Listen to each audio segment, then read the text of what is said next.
Fala galera, eu sou o Léo e hoje nós vamos aprender a compor movimentos. Existem alguns movimentos no nosso dia a dia que são complexos e difíceis de compreender se a gente não dividir ele em movimentos mais simples.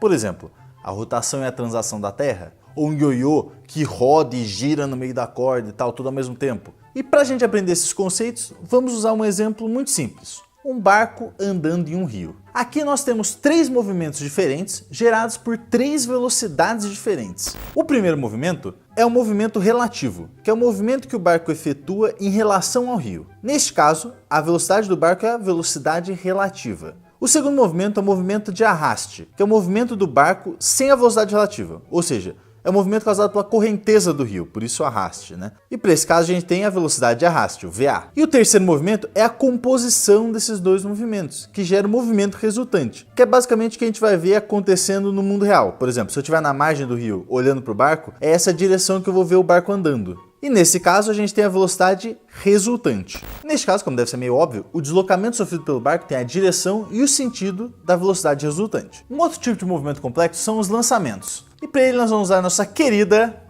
bolinha. Esse é o lançamento oblíquo. A gente pode observar que a bola faz um movimento vertical subindo e depois caindo na minha outra mão, mas ela também faz um movimento horizontal, indo de uma mão para outra. A gente vai considerar como se a bolinha tivesse uma velocidade constante. Se ela tem uma velocidade constante e ela está somente se deslocando de um lado para o outro, é um movimento uniforme. Já o movimento vertical, ela vai subindo com uma velocidade e ela tem uma aceleração para baixo, que é a aceleração da gravidade, até que ela desce e chega na outra mão. Como é um movimento com uma aceleração constante, já que a gravidade não muda, é um movimento uniformemente variado. Agora, vamos imaginar a bolinha ali em repouso. A gente sabe que ela vai ter que ter uma velocidade em diagonal, certo? Vai ser o V0. E a gente sabe que ela tem um ângulo em relação à minha mão, por exemplo. O ângulo entre a velocidade em que ela vai sair e a minha mão, a gente vai chamar de ângulo θ. E a gente pode decompor esse V0, assim como a gente fez com a projeção de vetores. Afinal, essa velocidade é uma grandeza vetorial. Então a gente vai decompor em V0x e V0y. E aí, pela lei dos senos e cossenos, a gente pode chegar nas formulinhas. V0y é igual a V0 vezes seno de θ,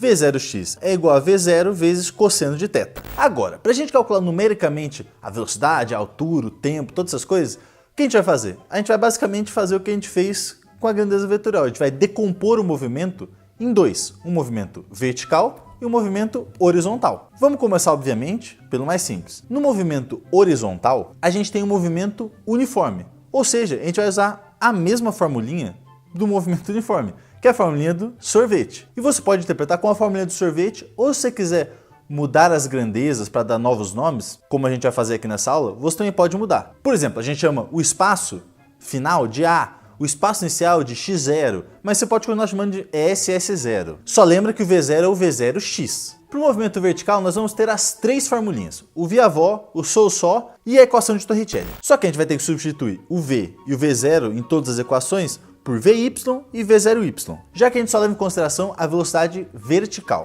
A gente também vai ter que substituir a aceleração por G, que é o valor da aceleração da gravidade, que é o que está agindo nesse caso. E o S e o S0 a gente vai substituir por H e H0, respectivamente, porque o H é o que indica a altura, que vai ser o movimento espacial nesse caso. Um outro exemplo de lançamento é o lançamento vertical. Errou!